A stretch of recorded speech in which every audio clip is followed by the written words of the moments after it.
Сегодня в Вашингтоне под руководством уйгурского движения состоялось торжественное открытие уйгурской фракции в Конгрессе США. На открытии присутствовали представители Конгресса США и большое количество уйгуров. Основатель и председатель уйгурского движения Рушен Аббас открыл заседание, сказав: «Мы боремся, потому что мы должны бороться. Пусть эта группа станет коллективным голосом».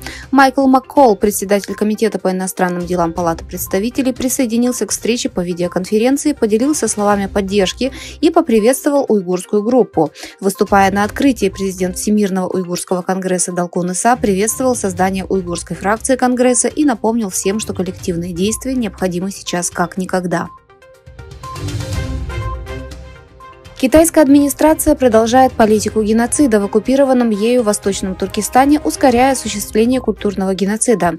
Китай продолжает сносить тысячелетние традиционные дома уйгурских тюрков, которые первыми в истории тюркских народов начали вести оседлый образ жизни и создали множество шедевров в области архитектуры. На видео, опубликованном в китайских социальных сетях, за которыми следит команда QHA, видно, как китайцы сносят традиционный дом, принадлежащий уйгурским тюркам. В комментариях к видео было сказано, что подобные операции по сносу домов продолжаются по всему Восточному Туркестану. То, что произошло на марафоне в Пекине, который выиграл китайский спортсмен Хэ Цзэ, оказалось на повестке дня.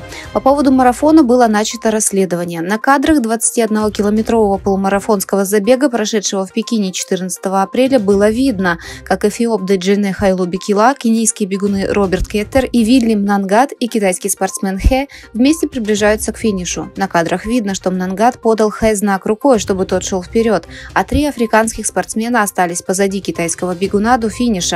Он закончил гонку и выиграл ее, опередив африканских спортсменов на 1 секунду.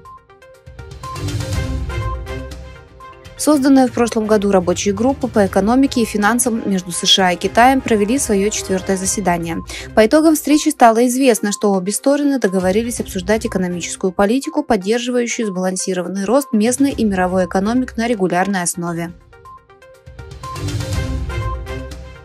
Утверждается, что правительство Северной Кореи импортирует цифровые технологии из Китая, чтобы тщательнее следить за населением страны и ужесточить контроль над гражданами. Сайт 38 North, на котором публикуются новости и аналитические материалы о Северной Корее, опубликовал отчет, в котором рассматриваются изменения в цифровой сфере в стране, основанный на опросах, проведенных с участием 100 граждан Северной Кореи и интервью с 40 людьми, бежавшими из страны.